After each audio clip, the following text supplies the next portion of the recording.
فأخرجهما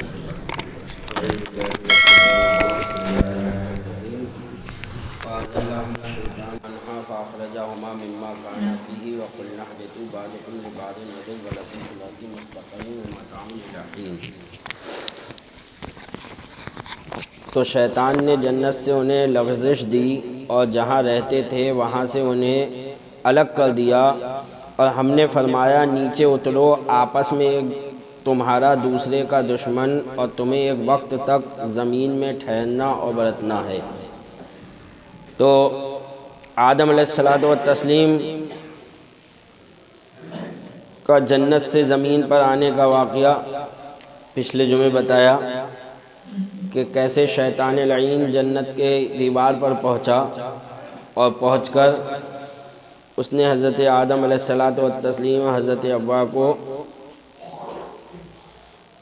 بہکایا اور وہ پھل کھلا دیا جس کے کھانے کی ممانعت کی گئی تھی۔ آدم علیہ السلام کے جنت سے تشریف لانے کا واقعہ گزر چکا، جو قرآن کریم و احادیث شریفہ و محدثین و مورخین سے ثابت ہے، اس کو یہاں پھر ذکر کر رہے ہیں۔ وہ یہ ہے کہ حضرت حوا نے پہلے خود وہ دانہ کھایا، پھر آدم علیہ السلام کو کھلا دیا۔ اس کھانے کا یہ اثر ہوا کہ ان کے جسموں سے جنتی لباس جاتا رہا اور وہ حضرات برہنہ رہ گئے۔ جو لباس پہنے ہوئے تھے جنت کا، وہ لباس ان کے جسم سے اتر گیا اور دونوں حضرات برہنہ ہو گئے۔ مارے شرم کے انجیر کے درخت کے پتوں سے اپنے جسموں کو چھپانے لگے۔ تو انجیر کے درخت کے پتے لیے، اس سے اپنے جسموں کو چھپایا۔ اسی حالت میں رب کی طرف سے ندا آئی کہ آدم و حوا، کیا ہم نے تم کو اس درخت سے منع نہ کیا تھا؟ اور کیا تم سے نہ کہا تھا کہ شیطان تمہارا کھلا دشمن ہے؟ یہ قرآن میں اللہ تبارک تعالیٰ نے سب سے کہا کہ بے شک شیطان تمہارا کھلا دشمن ہے۔ اس کے فریب میں نہ آنا، یہ حضرات عذر کے سوا اور کیا عرض کر سکتے تھے؟ کیا کہہ سکتے تھے؟ اپنے رب کی بارگاہ میں عذر لائے، اے پروردگار عالم ہم سے خطا ہوئی۔ پھر فرشتوں کو حکم ہوا کہ ان سب کو زمین پر اتار دو۔ چنانچہ آدم علیہ السلام کو ہندوستان میں شہر سرندیپ کے اس پہاڑ پر اتارا گیا جس کو نوت کہتے ہیں۔ تو حضرت سب سے پہلا انسان جو ہے وہ کہاں پر آیا؟ ہندوستان کی سرزمین پر۔ حضرت آدم علیہ السلام سب سے پہلے ہندوستان میں ہی تشریف لائے، یعنی اللہ کا سب سے پہلا خلیفہ جو زمین پر بھیجا گیا حضرت آدم علیہ الصلوۃ والتسلیم، وہ ہندوستان کی سرزمین پر آئے۔ تو ہندوستان کی زمین ہماری ہوئی کسی اور کی؟ حضرت آدم یہاں تشریف لائے تو ہماری تو یہ وراثت ہے مسلمانوں کی۔ کوئی کہے کہ ہماری ہے، نہیں، حضرت آدم یہاں تشریف لے کر آئے تھے ہندوستان کی سرزمین پر۔ پورا ہندوستان اور پورے دنیا کا آپ کو خلیفہ بنا کر بھیجا گیا تھا پوری دنیا میں، اور ہندوستان میں تشریف لائے تو کوئی یہ کہے کہ ہندوستان جو ہے ہماری جگہ ہے، یہ اس کی بھول ہے۔ اللہ تعالیٰ نے ہندوستان میں ہی سب سے پہلے حضرت آدم علیہ السلام کو بھیجا تھا۔ شہر سرندیپ کے اس پہاڑ پر اتارا گیا جس کو نوت کہتے ہیں، اور حضرت حوا کو ساحل عرب پر جدے میں، اور مور کو مرج الہند میں، اور شیطان کو جنگل میسان میں جو کہ بصرے سے کچھ فاصلے پر ہے، یا جہاں آج یاجوج ماجوج کی دیوار قائم ہے۔ سانپ کو بہشتان یا اسپہان میں، اسی لیے وہاں اب بھی سانپ زیادہ ہوتے ہیں۔ سانپ کے پاؤں غائب کر دیے گئے اور اس کو پیٹ کے بل چلایا گیا، یعنی پہلے سانپ کے بھی پاؤں تھے، تو اللہ تعالیٰ نے یہ سزا دی سانپ کو کہ اس کے پیر ختم کر دیے اور وہ پیٹ کے بل چلنے لگا۔ مور کے پاؤں بدشکل کر دیے گئے، مور کو بڑا خوبصورت، لیکن اللہ تعالیٰ نے اس کے پیروں کو بدشکل کر دیا۔ اب اس کے پیروں کو آپ دیکھو تو بڑے بدشکل پیر ہوتے ہیں مور کے، اور باقی پورا جسم اتنا خوبصورت ہوتا ہے۔ تو یہ اللہ نے اس کو سزا دی۔ آدم علیہ السلام جنت سے مختلف قسم کے بیج اور 3 قسم کے پھل اور حجر اسود سیاہ پتھر جو اب خانہ کعبہ میں لگا ہوا ہے، اور وہ عصا جو بعد میں موسیٰ علیہ السلام کے ہاتھ آیا جس کی لمبائی 10 گز تھی اپنے ساتھ لے کر آئے تھے. 10 گز کی لمبائی تھی اس کی اور وہ مسواک کرنے کے لیے لائے تھے. آپ جو بعد میں حضرت موسیٰ علیہ السلام کا عصا بنا وہ آپ اپنے مسواک کے لیے جنت سے لے کر آئے تھے. اور کچھ سونا چاندی اور کچھ کھیتی باڑی وغیرہ کے اوزار بھی ساتھ لائے. آدم علیہ السلام اس قدر گریا اوزاری میں مشغول ہوئے کہ ان تخموں سے بے خبر ہو گئے جو بیج لے کر آئے تھے. اس کا دھیان نہیں رہا. شیطان نے موقع پا کر ان کو اپنا ہاتھ لگایا. جس تخم پر اس کا ہاتھ لگا وہ زہریلا ہو گیا. جس بیج پر شیطان کا ہاتھ لگتا گیا وہ بیج زہریلا ہوتا چلا گیا. اور جو اس کے ہاتھ سے محفوظ رہا اس کا نفع برقرار رہا. نیز حجر اسود جب جنت سے آیا تو اس کی روشنی کئی میل تک جاتی تھی. جہاں اس کی شعاعیں پہنچی تھیں اسی حد تک حرم کی حدیں قائم ہو گئیں. جو حرم کہلاتا ہے پورا, جہاں پر نہ شکار کرنا جائز ہے, جو تک نہیں مار سکتے آپ حرم کے اندر.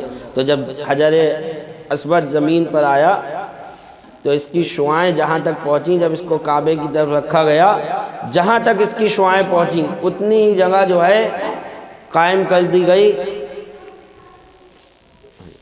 اتنی ہی جگہ جو ہے حرم کی جگہ قائم, حدود قائم ہو گئے کہ اس کے اندر کوئی کسی کو نہیں مار سکتا. یہ حرم ہے, جو اس میں آ گیا وہ اللہ کی حفاظت میں آ گیا. آپ جو بھی نہیں مار سکتے.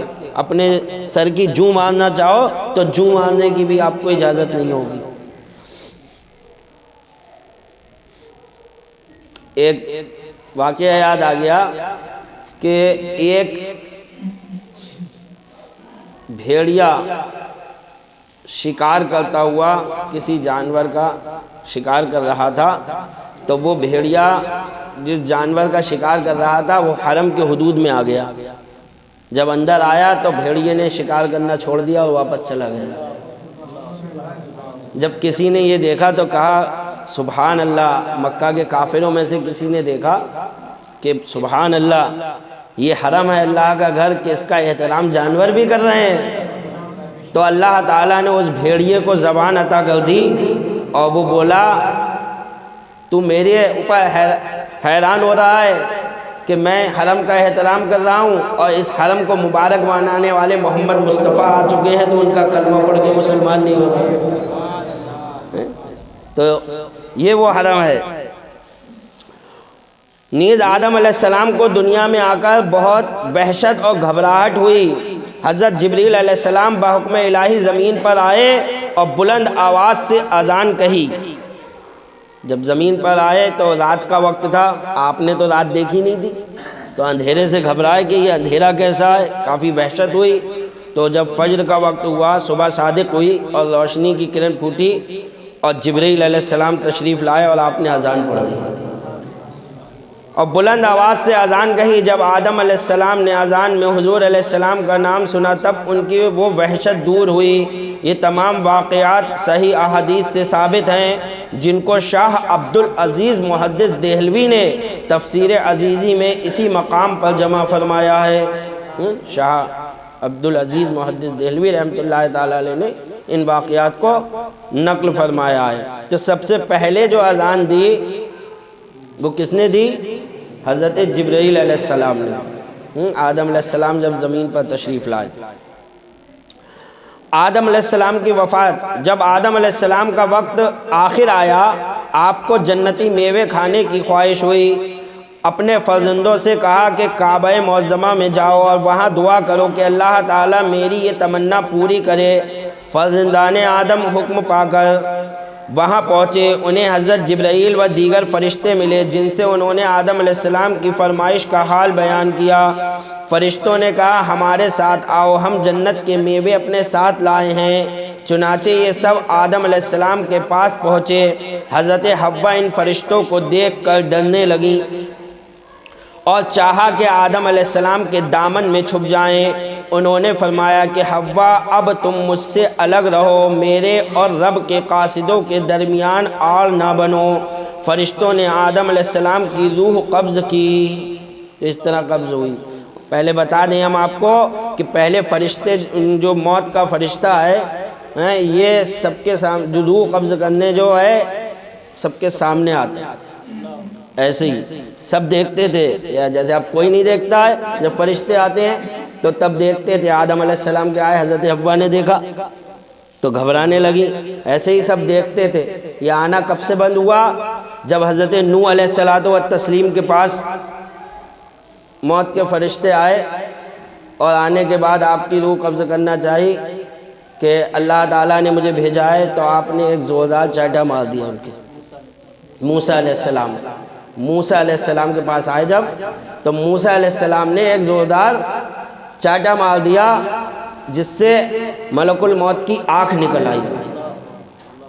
اللہ کے بندوں کی شان دیکھو، یہ وہابی دیوبندی کہتے ہیں کہ اللہ کے رسول صلی اللہ علیہ وسلم اللہ کی بارگاہ میں چمار سے زیادہ ذلیل ہے، معاذ اللہ رب العالمین۔ نادان، کیا ذلیلوں کی یہ شان ہوتی ہے؟ تو چمار سے زیادہ ذلیل کہہ رہا ہے اللہ کے نبی جناب محمد رسول اللہ کو، ان کے مرتبے کی تو بہت اعلیٰ شان ہے۔ حضرت موسیٰ علیہ السلام کے پاس جب آئے اور موسیٰ علیہ السلام نے چاٹا مارا تو وہ آنکھ لے کر سیدھے رب کی بارگاہ میں پہنچے، یہ نہیں کہ کیوں مارا، وہاں پہنچے اور رب بھی ناراض نہیں ہوا کہ میں نے بھیجا تھا موسیٰ، تم نے چاٹا مارا کیوں؟ بھیجا تو میں نے تھا نہیں۔ کہا اے پروردگار عالم، تو نے ایسے بندے کے پاس بھیج دیا جو مرنا نہیں چاہتا، میری آنکھ نکال دی۔ اللہ تعالیٰ نے واپس ان جو ہے ملک الموت کی آنکھ صحیح کی اور کہا جاؤ جا کر ان سے کہہ دو کہ یہ جو بیل ہے اس کی پیٹھ پر اپنا ہاتھ رکھ دو، جتنے بال تمہارے ہاتھ کے نیچے آ جائیں گے ہم اتنی تمہاری زندگی بڑھا دیں گے۔ یہ نہیں کہا کہ نہیں، ناراض نہیں ہوا رب تعالیٰ۔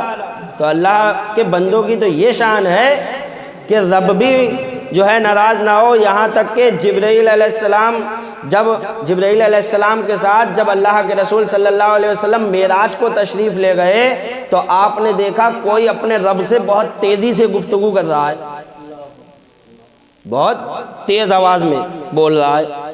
تو آپ نے کہا اے جبرائیل، یہ کون ہے جو رب سے اتنی تیز بول رہا ہے؟ رب کے سامنے تو بہت جو ہے ہلکے بولا جائے گا، بہت اچھے لہجے میں بولا جائے گا، یہ اتنی تیز گفتگو کرنے والا کون ہے جو رب سے اتنی تیزی سے گفتگو کر رہا ہے؟ تو کہا یہ موسیٰ علیہ السلام ہے۔ تو کہا اپنے رب سے ایسے بولیں گے؟ تو کہا جبرائیل علیہ السلام نے ان کا رب جانتا ہے ان کے مزاج میں تیزی ہے۔ تو بولو یہ تو عزت ہے ان کی، تم کہہ رہے ہو کہ چمار سے زیادہ ذلیل ہے، معاذ اللہ رب العالمین۔ تم نے کیا جانا ان کے مرتبوں کو کہ اللہ نے ان کو کیا مراتب عطا کیے؟ تو آدم علیہ الصلوۃ والتسلیم کی روح قبض کی اور ان کے بیٹوں سے کہا کہ جس طرح ہم آپ کے والد کا کفن دفن کریں ویسے ہی تم بھی کیا کرنا۔ اب فرشتوں نے سکھایا کہ دیکھو یہ کیونکہ پہلا واقعہ ہوا ہے، انتقال ہوا، ابھی کسی کو کیا معلوم کیا ہوگا، تو ہم بتائیں گے۔ اس سے پہلے جو ہے حابیل قابیل کا واقعہ ہوا تھا، تو وہ قابیل کندھے پہ ڈالے لاش کو حابیل کے ٹہلتا رہا کہ میں کیا کروں، تو اللہ تعالیٰ نے کووں کو بھیجا، وہ دو کوے آپس میں لڑے، ایک کوے نے دوسرے کوے کو مار ڈالا، پھر کہا کیا کرے، تو ایک کوے نے گڈھا کھودا، اس میں ڈال کے دفن کر دیا۔ تو قابیل نے کہا افسوس، مجھ سے اچھا تو یہ جانور ہے، اس کو اتنی عقل تو ہے کہ لاش کا کیا کیا جائے گا۔ تو اس وقت قابیل نے گڈھا کھود کر حابیل کو جو ہے اس میں دفن کر دیا تھا ایسے ہی، لیکن جو سنت طریقہ تھا اس طریقے پہ تو نہیں ہوا تھا۔ اب یہ حضرت آدم علیہ الصلوۃ والتسلیم کا جب انتقال ہوا تو فرشتوں نے کہا کہ اب ہم جیسے کر رہے ہیں بالکل ایسے ہی کیا کرنا۔ آدم علیہ السلام کی روح قبض کی تو جبرائیل علیہ السلام نے اور ان کے بیٹوں سے کہا کہ جس طرح ہم آپ کے والد کا کفن دفن کریں ویسے ہی تم بھی کیا کرنا۔ جبرائیل علیہ السلام جنت کی مرکب خوشبو اور جنتی حلے کا کفن اور بہشتی بیری کے کچھ پتے اپنے ساتھ لائے تھے، ان کو خود غسل دیا اور کفن پہنایا اور خوشبو ملی، اور ملائکہ ان کا لاشا مبارک کعبے میں لائے اور ان پر سارے فرشتوں نے نماز جنازہ ادا کی جس میں حضرت جبرائیل امام تھے۔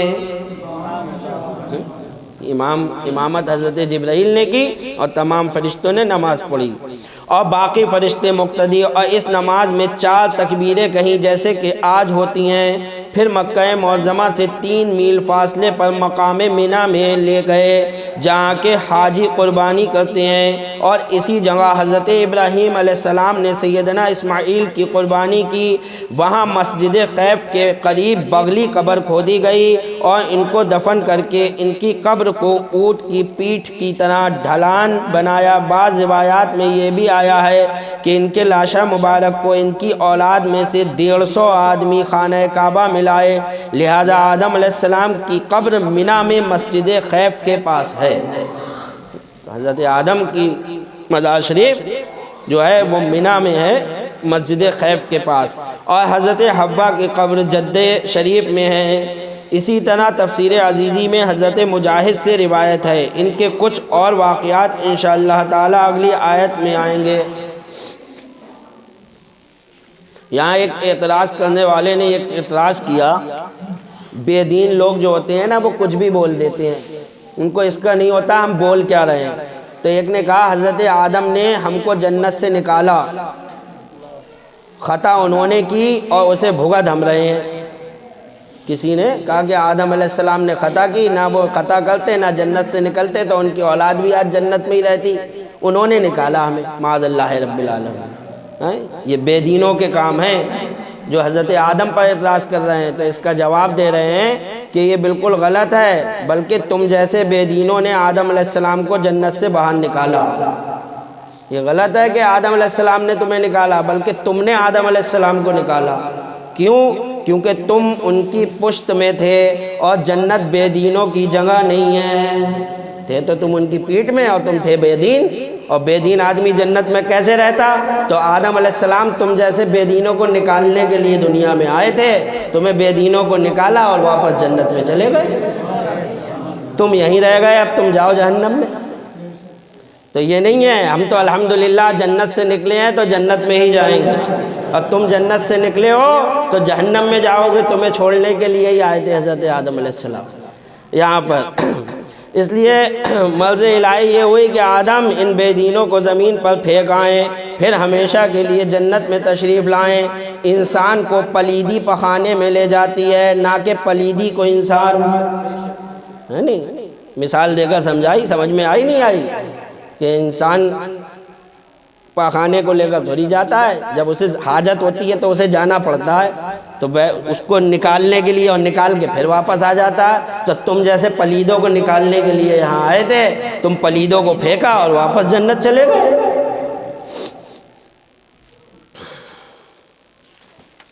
فَتَلَقَّىٰ آدَمُ مِن رَّبِّهِ كَلِمَاتٍ فَتَابَ عَلَيْهِ إِنَّهُ هُوَ التَّوَّابُ الرَّحِيمُ۔ پھر سیکھ لیے آدم نے اپنے رب سے کچھ کلمے تو اللہ نے اس کی توبہ قبول کی، بے شک وہی بہت توبہ قبول کرنے والا مہربان ہے۔ جب آدم علیہ السلام جنت سے باہر زمین پر تشریف لائے تو ایک دم بہت سی مصیبتوں میں گرفتار ہو گئے۔ جنت سے چھوٹنے کا غم، اپنی بیوی حوا کی جدائی، اپنی وحشت اور تنہائی، پھر رب تعالیٰ کا عتاب۔ اس عتاب کی وجہ سے سخت پریشانی تھی۔ اس پریشانی میں 300 سال تک اس قدر روئے کہ ان کی مثال دنیا میں نہیں ملتی۔ 300 سال تک روتے رہے، اتنا روئے ہیں کہ دنیا میں ایسی مثال نہیں ملتی، 1-2 دن نہیں، 300 سال تک بس صرف روتے رہے حضرت آدم علیہ السلام کہ مجھ سے یہ ہوا کیا۔ ذرا آپ جانو اللہ کی مرضی تھی، اللہ کو دنیا میں بھیجنا مقصود تھا، خطائے اجتہادی ہوئی، ایک بھول جس میں گناہ کچھ نہیں ہے، اس کے باوجود حضرت آدم 300 سال تک رو رہے ہیں، اور ہم اتنے گناہ کر بھی ایک ذرا دیر کے لیے نہیں روتے، ہماری آنکھوں سے آنسو نہیں نکلتے، ہم سب کچھ کر رہے ہیں، ڈھول تاشا باجا ہیں، آج علماء روک لگانے پہ لگائے پڑے ہیں۔ اب تک غالباً 8 براتیں ایسی ہو چکی ہیں جہاں پر جو ہے ڈھول تاشا باجا لے کر لوگ پہنچے اور اماموں نے نکاح پڑھانے سے انکار کیا۔ 8 میرے جو ہے علم میں آ چکی ہیں، 8 براتیں ایسی، آخر میں جب نہیں اٹک گئی تو انہیں توبہ کرنا پڑی، اور 2 براتیں ایسی ہو گئیں کہ جس میں امام صاحب کو خبر نہیں تھی، انہوں نے پڑھا دیا۔ بعد میں امام صاحب کو پکڑا گیا تو انہوں نے کہا بھائی ہمیں اس بات کا علم نہیں تھا کہ یہ جو ہے نہیں پڑھایا جائے گا، ہم معافی مانگتے ہیں، آئندہ نہیں پڑھائیں گے۔ دو اماموں نے خود معافی مانگی اور آئندہ نہ پڑھانے کا عہد کیا۔ اور باقی جو ہے یہ ہو رہا ہے، تو یہ کہنے کا مطلب یہ ہے کہ عوام اب بھی مان نہیں رہی ہے۔ یہ تو دیکھو یہ کس کے لیے کیا جا رہا ہے، کیا اماموں کو کچھ مل رہا ہے اس سے؟ صرف اس لیے کہ ہمارے مسلمان بھائی گناہوں سے بچ جائیں، صرف یہی تو چاہ رہے ہیں کہ آپ ہمیں کچھ دے رہے ہو۔ امام اپنا وقت بھی دے رہا ہے، سب کچھ دے رہا ہے۔ لوگ جو ہیں جو تحریک فروغ اسلام کے صدر ہیں وہ اپنی پوری دکان بند کر کے جا رہے ہیں، کیا انہیں کوئی کچھ دے رہا ہے؟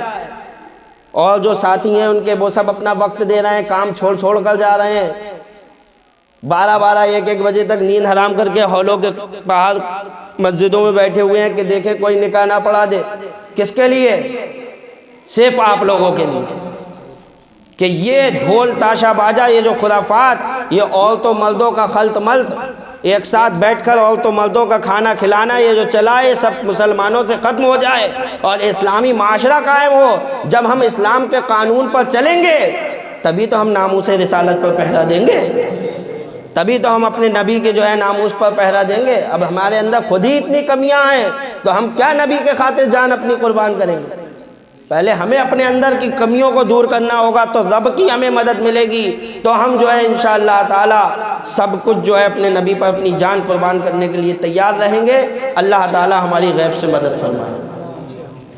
تو میرے بھائیوں اس طرف توجہ دیجئے، جو بھی آپ کہیں پر بھی آپ اپنی بچی کی شادی لگائیں یا کریں، بہت سی جگہ یہ ہو رہا ہے کہ وہ لڑکے والے بریلی کے تو ہیں نہیں، کوئی باہر سے آ رہا ہے، کوئی دلی سے آ رہا ہے، کوئی کہیں سے، تو وہ کہہ رہے ہیں صاحب ہمیں تو پتہ نہیں تھا، اگر ہم پتہ ہوتا تو ہم نہیں لاتے۔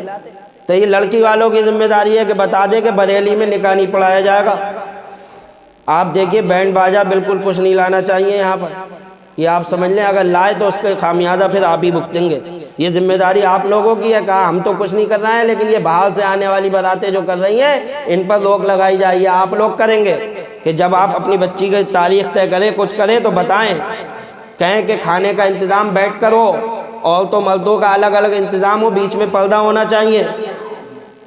یہ سب ذمہ داریاں آپ کی ہیں، برابر آپ کو بتایا جا رہا ہے۔ اللہ تبارک و تعالی ہمیں اور آپ کو توفیق عطا فرمائے۔ وما علینا الا البلاغ، سنتیں پڑھ رہی ہیں۔